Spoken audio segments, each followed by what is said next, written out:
नमस्कार. सुरुवात करूया आजच्या कथेला. माझे वडील रोज एका नवीन मुलीला घेऊन यायचे आणि आईला इशारा करायचे. आई हसत हसत त्या मुलीला खोलीत घेऊन जायची. मला समजत नव्हते की आई त्या मुलीसोबत काय करत होती. आतून फक्त त्या मुलीचा रडण्याचा आवाज ऐकू यायचा. ती रडतरडत म्हणायची की तुझ्या मुलीसोबत ही हेच होईल जे आज तू माझ्यासोबत करत आहेस. त्या मुलीच्या बोलण्याने मी घाबरले होते. एक दिवस हे गुपित जाणून घेण्यासाठी मी माझ्या आईच्या खोलीत लपले व खोलीतले जे काही घडले ते पाहून मी खूप घाबरले, कारण माझी आई त्या मुलीसोबत. संध्याकाळची वेळ होती. सगळीकडे शांतता होती. तेवढ्यात आमच्या घराचा दरवाजा उघडला आणि वडिलांसोबत एक मुलगी आली. दरवाजा उघडून वडील त्या मुलीला घेऊन आत आले आणि आईला हाक मारू लागले. अगं ये सरिता, तू कुठे आहेस? लवकर ये. वडिलांचा आवाज ऐकून आई धावत आली. वडिलांनी आईला इशारा करून काहीतरी सांगितले, पण त्या मुलीची नजर माझ्याकडेच होती. मी शांत उभी राहून तिच्याकडे पाहत होती. ती खूप सुंदर मुलगी होती. आई पटकन पुढे सरकली आणि त्या मुलीचा हात धरून खोलीत घेऊन गेली. तर वडिलांची नजर माझ्यावर होती. ते मला म्हणाले की तुला काय झालं? कोणत्या विचारात हरवली आहेस? उठ पटकन आणि मला जेवायला दे. तुला तर माहितीच आहे की आता तुझी आई सकाळ होईपर्यंत खोलीतून बाहेर येणार नाही. मी होकारार्थी मान हलवली, कारण आमच्या घरात हे आता रोजचंच झालं होतं. रोज संध्याकाळी एक नवीन मुलगी आमच्या घरी आणली जायची. आईने वडिलांना कधीच आक्षेप घेतला नाही की तुम्ही रोज नवीन नवीन मुली का आणता. या दोघा पती-पत्नींमध्ये कदाचित सर्व काही आधीच ठरलेले असायचे. त्यांनी मला या सर्व गोष्टीपासून लांबच ठेवले होते. मी माझ्या आईलाही अनेकदा विचारले होते की आई बाबा एवढ्या सुंदर मुली कुठून आणतात आणि त्या इथे येऊन काय करतात. माझं बोलणं ऐकून आई माझ्याकडे रागाने पाहतच म्हणाली की तू फक्त तुझ्या कामाशी काम ठेव. तुला माझी आई व्हायची गरज नाही. माझ्या आईचा राग पाहून माझे प्रश्न आत दडले जायचे.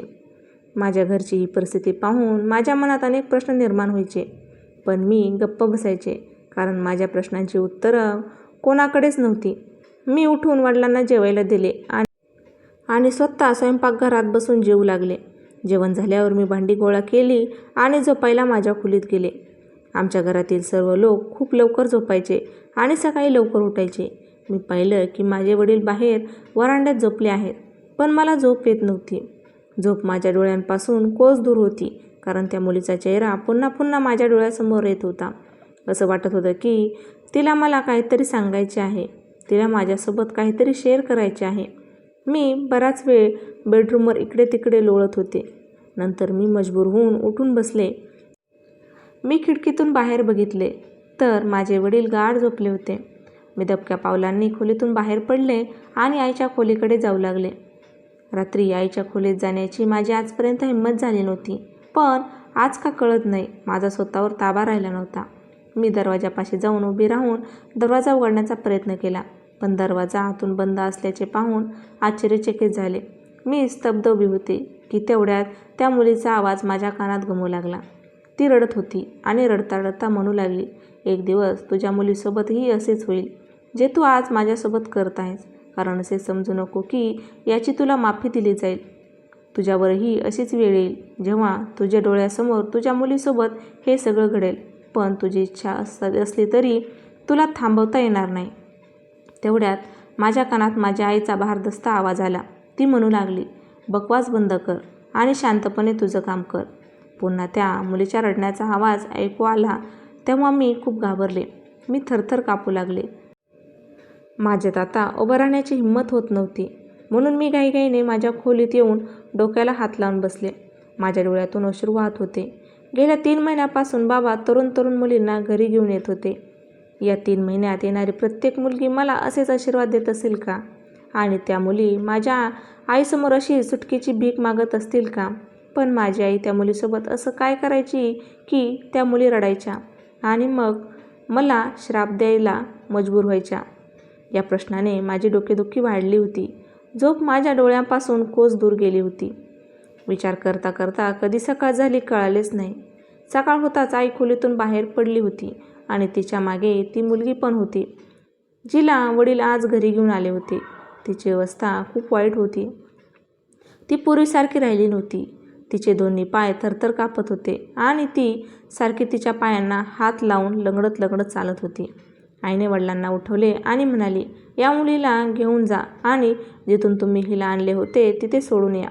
माझे काम झाले आहे. वडिलांनी डोळे चोळले. मग त्यांनी मुलीला त्यांच्या मागे येण्याचा इशारा केला. ती मुलगी गुपचूप त्यांच्या मागे गेली. आई दोघे निघून गेल्यावर माझ्या खोलीकडे येऊ लागली. मी पटकन माझ्या बेडवर पडून झोपण्याचे नाटक करू लागले. आईने मला हाक मारली आणि म्हणाली, नैना, मला वाटलं की तू गाढ झोपली आहेस. लवकर उठ, सकाळ झाली आहे. मी डोळे चोळत उठून बसली होती. मला आईच्या चेहऱ्यावर अजिबात थकवा दिसला नाही. तिला बघून असे वाटत होते की तिला खूप आराम वाटत आहे. आईने मला उठवले आणि रूमच्या बाहेर जाऊ लागली. मग मी तिचा हात धरून तिला थांबवले आणि म्हणाले, आई, माझ्याजवळ बस. आईने माझ्याकडे लक्षपूर्वक पाहिले आणि बसताना ती म्हणाली, काय झालं? तुझी तब्येत तर ठीक आहे ना? मी होकार देत आईला म्हणाले की, आई, तू कधी उठलीस? माझा प्रश्न ऐकून आई घाबरली होती. माझ्या प्रश्नाने ती अस्वस्थ झाली होती.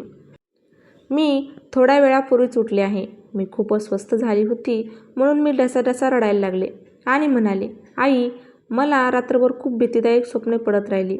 ज्या मुलीला वडील घरी घेऊन आले होते ती मुलगी काल संध्याकाळी माझ्या स्वप्नात आली आणि मला घाबरवत होती. आई, ती मुलगी कुठे आहे? वडिलांनी त्या मुलीला का आणले? आईला माझ्या प्रश्नांची उत्तरे द्यायची नव्हती. या प्रश्नातून सुटण्यासाठी ती इकडे तिकडे पाहत होती.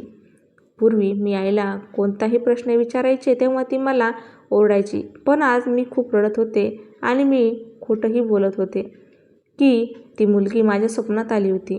खूप विचार केल्यावर आईने सांगितले की ही मुलगी तुझ्या वडिलांच्या ओळखीच्या कोणाची तरी आहे.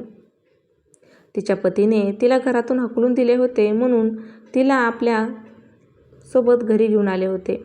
तू झोपली होतीस तेव्हा त्या मुलीचा नवरा आणि तिचे सासरे आपल्या घरी आले होते आणि मुलीची समजूत घातल्यावर आपल्यासोबत घरी घेऊन गेले.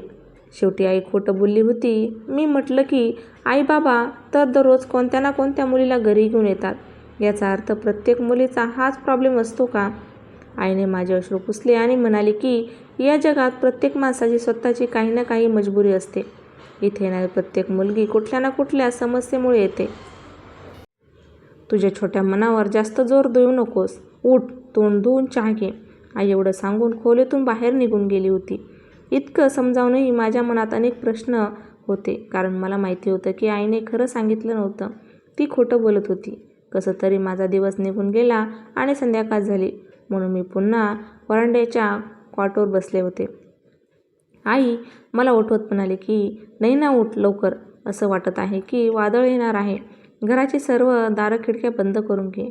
मला समजले होते की आई मला इथून जायला सांगत आहे, जेणेकरून मला कळू नये की आज वडील कोणत्या मुलीला घरी घेऊन येणार आहेत. मी हो म्हणत आता जाणारच होते की तेवढ्यात आमच्या गेटचा दरवाजा उघडला आणि वडील गेटच्या आत आले आणि त्यांच्या मागे एक तरुण मुलगी होती. आज आलेली मुलगीसुद्धा खूप घाबरलेली होती. मी पटकन उठून बसले आणि तिला विचारलं, तू कोण आहेस? मी त्या मुलीला प्रश्न विचारला. ती माझ्या प्रश्नाचे उत्तर देणारच त्याच्या आधी आई त्या मुलीला हाताला पकडून तिला आपल्यासोबत खोलीत घेऊन गेली. मग दार जोरात बंद होण्याचा आवाज आला.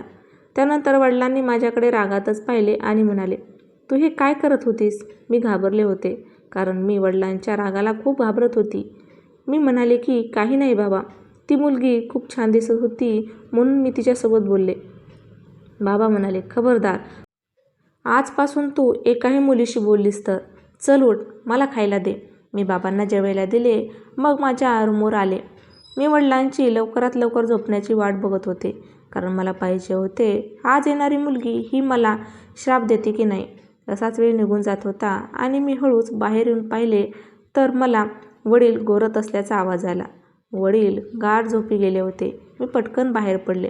माझी पावले आईच्या खोलीकडे जाऊ लागली. मी आईच्या दाराजवळ गेल्यावर आईच्या खोलीतून मुलीच्या रडण्याचा आवाज येत होता. ती मुलगी खूप रडत होती. आई तिला रागातच म्हणाली, उगाच जास्त नाटक करू नकोस, नाहीतर मी तुझे असे हाल करीन की तुला आयुष्यभर लक्षात राहतील. पटकन तुझे काम लवकर कर, नाहीतर माझ्यापेक्षा वाईट कोणीच होणार नाही. ती मुलगी म्हणाली, मला आश्चर्य या गोष्टीचं आहे की तू कोणत्या प्रकारची बाई आहेस. तुझी स्वतःची मुलगी देखील तरुण आहे. उद्या जर एखाद्या महिलेने तुझ्यासोबत असे केले तर तू काय करशील? आज एक गोष्ट लक्षात ठेव, तू माझ्यासोबत जे करत आहेस ते उद्या तुझ्या मुलीसमोर नक्कीच येणार आहे. हे ऐकून मी थरथर कापू लागले. माझा स्वतःवर ताबा राहिला नाही. मला दार वाजवून त्या मुलीला मदत करायची होती. तेव्हाच माझ्या वडिलांचे घोरणे बंद झाले होते आणि मी पटकन माझ्या खोलीत पळत गेले. आज मला समजले की आमच्या घरात काहीतरी घडत आहे, जे चुकीचे आहे. पण ते काय आहे याचे उत्तर माझ्याकडे नव्हते. मग मी ठरवले की माझ्या घरात जे काही चालले आहे त्यावर मी नेहमी लक्ष ठेवेन. पूर्वी मी खूप बेफिकीरपणे जगायचे, पण आता मी सावध झाले आहे. आता मी माझ्या घरातील छोट्या छोट्या गोष्टींवर खूप बारकाईने लक्ष ठेवू लागले होते की आमच्या घरी कोण कोण येत आहे, कोण जात आहे. माझ्या आईची एक मैत्रीण शोभा आंटी होती. त्या अनेकदा आमच्याकडे येत असत. जेव्हा ती आमच्या घरी यायची तेव्हा आई तिला तिच्या खोलीत घेऊन जायची आणि मग दोघी मैत्रिणी एकमेकांशी तासनतास गप्पा मारत बसायच्या की त्यांना जगाची काहीच कल्पना नसायची. मला खात्री होती की शोभा काकूंना आईचे हे गुपित माहीतच असेल. मला एक कल्पनासुद्धा होती की ती माझ्या आईचं गुपित मला कधीच सांगणार नाही. तरीही मला माझा प्रयत्न सोडायचा नव्हता. पहिल्यापासून काकू आमच्याशी छान बोलायच्या. कोणतेही नवीन कपडे विकत घ्यायचे असतील किंवा शिवायचे असतील तर त्या मला नवीन फॅशनबद्दल विचारायच्या. त्या म्हणायच्या की तू आजच्या जमान्यातील मुलगी आहेस, तुला नवीन फॅशनबद्दल जास्त माहीत आहे. एक दिवस ती आमच्या घरी आली. मग तिने आईला माझ्याबद्दल विचारायला सुरुवात केली. मी त्यांची नजर चुकवून टेरेसवर निघून गेले, कारण मला त्यांच्यासोबत एकांतात बोलायचं होतं. आईसमोर त्यांच्यासोबत याबद्दल बोलणे अशक्य होते.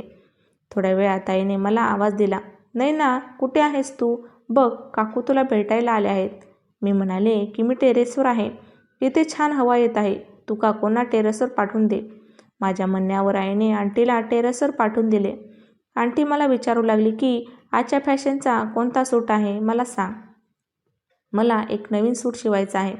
मी मुद्दाम तिला म्हणाले, काकी आजच्या फॅशनमध्ये पॅन्ट सलवार जास्त चालते. काल वडिलांनी ज्या मुलीला आणले होते तिनेही पॅन्ट सलवार घातला होता. ते तिच्यावर खूप छान दिसत होतं. माझं बोलणं ऐकून शोभा काकूंनी आश्चर्याने विचारलं, काल तुझ्या घरी कोणी पाहुणे आले होते का? तू कोणत्या मुलीबद्दल बोलत आहेस? तुझ्या आईने एकदाही त्याचा उल्लेख केला नाही. मला वाटले आंटी माझ्यापासून काहीतरी लपवत आहे. मी म्हणाले की नाही, असे कोणी पाहुणे आले नव्हते. त्याच दररोज घरी येणाऱ्या मुली. बाबा रोज नवीन नवीन मुलगी घरी घेऊन येतात आणि आई त्यांना तिच्या खोलीत घेऊन जाते. खोलीत गेल्यावर त्या मुली रात्रभर खोलीत घालवतात आणि सकाळ होण्यापूर्वीच निघून जातात. शोभा आंटीला धक्काच बसला होता. त्या म्हणू लागल्या, तुझ्या आईला माझ्याशिवाय आणखीन काही मैत्रीण आहे का? मला शोभा आंटीकडून सत्य बाहेर काढून घ्यायचे होते, म्हणून मी सगळे काही त्यांच्याशी बोलत होती. मी म्हणाली, मला काहीच माहीत नाही की त्या आईच्या मैत्रिणी आहेत की नाही. जर त्या आईच्या मैत्रिणी असत्या तर त्यांच्या खोलीत गेल्यानंतर रडत का होत्या?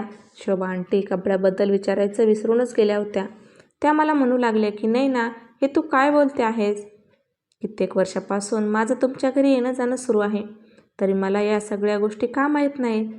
शोभा आंटी आता जास्तच अस्वस्थ झाल्या होत्या. आंटीचं बोलणं ऐकून वाटत होतं की कदाचित त्यांना याबद्दल काहीच माहीत नाही आणि त्या माझ्याशी खोटंही बोलत नाही. मी म्हणाले की काकी, जर आईने तुम्हाला याबद्दल सांगितले नाही तर हे उघड आहे की ही खूप आतली गोष्ट असेल आणि तुम्ही आईला याबद्दल विचारलं तर तिचा संशय माझ्यावरच असेल, म्हणून तिला काहीही विचारू नका. काकूंनी मला होकार दिला. सहमतीने डोके हलवले आणि माझा हात हातात धरून त्या म्हणाल्या की तुझ्या आईच्या खोलीत काय ते याची तुला कल्पना आहे का? मी म्हणाले की नाही आंटी, मी तुम्हाला खरं सांगू का, मी ही गोष्ट तुम्हाला मुद्दाम सांगितली. कदाचित तुम्हाला याबद्दल माहिती असेल.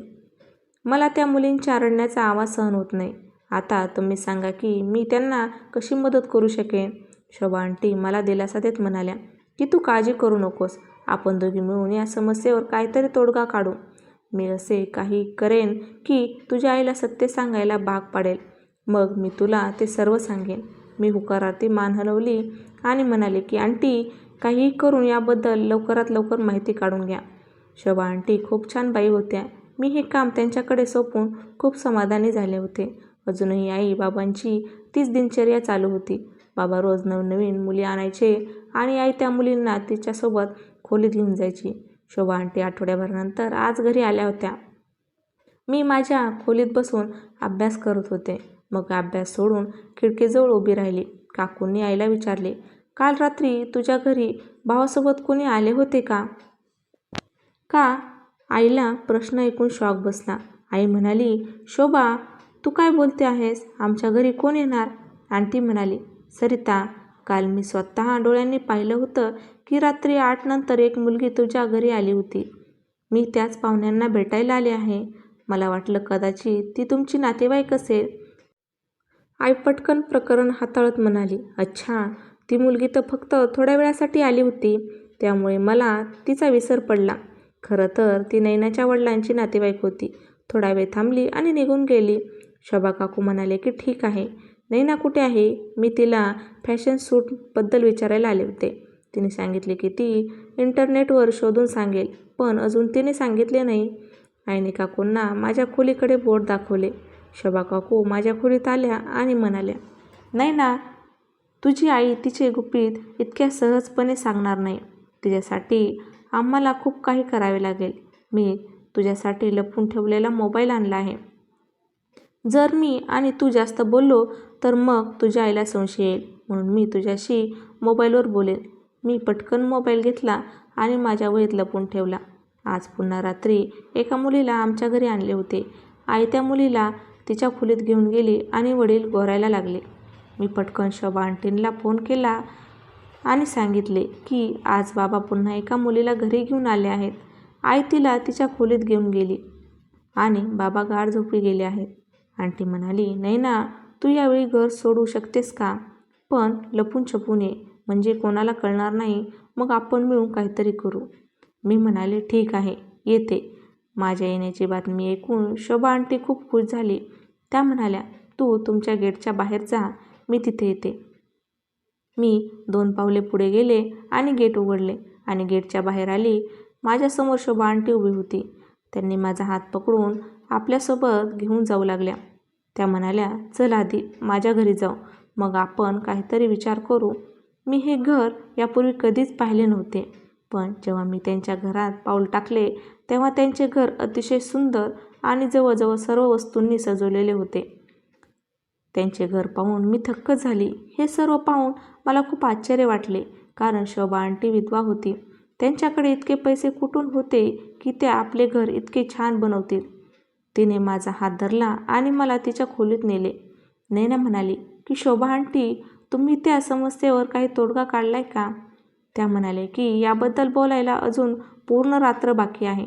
शोभा आंटीने तिच्या कपड्यातून एक लेहंगा काढला आणि मला म्हणाल्या, तू हा लेहंगा घालून घे.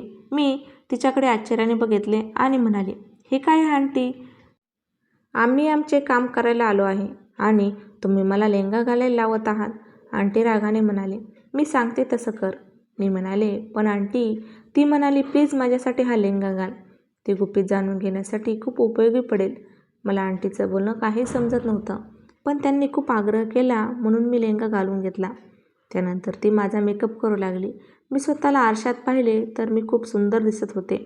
आंटी मला तयार करून दुसऱ्या खोलीत घेऊन गेली, पण तिकडे जाताच मला धक्काच बसला, कारण तिथे एक गालिचा पसरलेला होता आणि बरीच माणसे बसली होती. आंटी म्हणाली, नैना, आता तू नाचायला सुरुवात कर. आंटीचे बोलणे ऐकून मी म्हणाले, पण आंटी, तू काय करत आहेस इथे? आम्ही काही दुसऱ्या कामासाठी आलो होतो. काकी माझ्याकडे बघत म्हणाल्या, जर तू माझे ऐकले नाहीस तर मी तुला या माणसांच्या स्वाधीन करेन. मी त्यांच्या बोलण्याने घाबरले आणि इच्छा नसतानाही नाचू लागले आणि मी संपूर्ण रात्र नाचत होते. सकाळ होताच सर्व लोक तिथून निघाले. त्यानंतर आंटीने माझ्यासमोर खूप पैसे ठेवले. ती म्हणाली, नैना, हे घे, ही तुझी आज रात्रीची कमाई आहे. मी रडत म्हणाले, पण आंटी, तुम्ही असे का केले? माझ्याकडे बघून आंटीचे डोळे ओले झाले. ती रडायला लागली आणि मला म्हणाली की साधारण 15 वर्षापूर्वीची गोष्ट आहे. मी कॉलेजला निघाली होती. तेवढ्यात एक कार माझ्यासमोर येऊन थांबली आणि त्या गाडीत बसलेल्या लोकांनी माझे अपहरण केले. मी ओरडतच राहिले, पण माझी कोणीही ऐकले नाही. माझ्यासोबत असे काही घडेल असा मी स्वप्नातही विचार केला नव्हता. आणि तुला माहिती आहे का, त्या गाडीत बसलेल्या लोकांनी मला कुठे आणले होते? त्यांनी मला तुझ्या आईच्या घरी आणले होते. आणि तुझे वडील हा घृणस्पर्ध धंदा करतात. तो मुलींना पळून नेतो आणि त्यांना नाचायला लावतो, गाणे म्हणायला लावतो. मी विधवा आहे असे तुला सांगितले आहे, पण माझे लग्न झालेच नव्हते. मी तुझ्या आईसाठी बरेच वर्ष नाचले आणि जेव्हा माझं वय झालं तेव्हा तो मला म्हणाला की शोभा, तू तुझं आयुष्य तुझ्या मनाने जगू शकतेस. मी माझे आयुष्य जगू लागले आणि हळूहळू तेच काम करू लागले. पैसे मिळाल्यावर 4 घर बांधले, पण हे काम करून घेण्यासाठी मी कोणत्याही मुलीच्या असहाय्यतेचा गैरफायदा घेतला नाही. उलट मुली स्वतः माझ्याकडे येतात, पण आजही तुझे पालक निष्पाप मुलींचे अपहरण करून त्यांना हा धंदा करायला लावतात. पण मला कल्पना नव्हती की तुझी आई अजूनही काम करत आहे. मला वाटले तू मोठी झाल्यावर त्या लोकांनी हे काम सोडले आहे, पण तू त्या दिवशी सांगितलेस तेव्हा मला समजले की तुझी आई त्या मुलींबरोबर काय करते आणि ती आजही हे काम करत आहे. आंटीचे बोलणे ऐकून माझ्या पायाखालची जमीनच सरकली. मी विचार करू लागले की माझी आई असे चुकीचे काम करते का. या विचारात मी पूर्ण रात्र घालवली आणि सकाळी माझ्या हरवल्याची बातमी संपूर्ण परिसरात पसरली. पण मी शोभा आंटीच्या घरी आहे हे कोणालाच कळाले नाही. मला शोधत शोधत आई घाबरून शोभा आंटीच्या घरी आली आणि म्हणाली, शोभा, तुला माहीत आहे का माझी मुलगी कुठे गेली आहे. तुम्ही दोघे खूप बोलायचे. तिने तुला काही सांगितले का. ती कुठे गेली असेल. कुठल्या मुलाचे अफेअर आहे का. जर असेल तर तू मला सांग. मी सकाळपासून तिला वेड्यासारखी शोधत आहे. शोभा आंटी हसल्या आणि म्हणाल्या, तू माझ्यासोबत काय केले होतेस ते आठवते का. तू गुपचूप इतक्या मुलींचे आयुष्य उद्ध्वस्त केलेस की मला वाटलं तुला त्याची शिक्षा मिळाली आहे. त्या दोघीही बोलत होत्या की मी बाहेर आले. आई मला पाहताच माझ्याकडे आली आणि म्हणाली, माझ्या बाळा, तू कुठे गेली होतीस आणि तू हे काय घातले आहेस. मी म्हणाले, आई, आज तुझी मुलगी काही तासांसाठी गायब झाली म्हणून तू इतकी घाबरलीस. तू आणि बाबा निरपराध मुलींना पळून आणतात आणि त्यांच्याकडून चुकीचे काम करून घेतात. मग तेव्हा तुम्हा लोकांना थोडंही मनात विचार आला नाही की त्यांच्या आईवडिलांवर काय परिस्थिती ओढावली असेल. तीसुद्धा कोणाची तरी मुलगीच असेल. आई दोन्ही हात जोडून माझी माफी मागू लागली. मी म्हणाले, मी तुला आणि बाबांना फक्त एका अटीवर माफ करू शकते. तुम्ही दोघे हे काम करणं सोडून द्या. आई माझ्या पायावर पडत म्हणाली की ठीक आहे बेटा, मी तुला वचन देते की आजपासून मी आणि तुझे वडील असे काहीही करणार नाही. ज्या प्रकारे आई आणि वडील दोघेही माझ्यासाठी तळमळत होते, त्यांना समजले की ही गोष्ट खरी आहे की ते जी निष्पाप मुलींना घरी घेऊन यायचे ती देखील कोणाची तरी मुलगीच असते. त्या दिवसांपासून त्यांनी हे चुकीचे काम सोडले आणि मी आनंदाने त्यांच्यासोबत राहू लागले. ही कथा जर तुम्हाला आवडली असेल तर चॅनलला नक्की सबस्क्राईब करा, लाईक करा आणि शेअर करा आणि बाजूच्या बेल आयकॉनवर प्रेस करा. माझे नवनवीनचे नोटिफिकेशन तुम्हाला येत राहतील. धन्यवाद.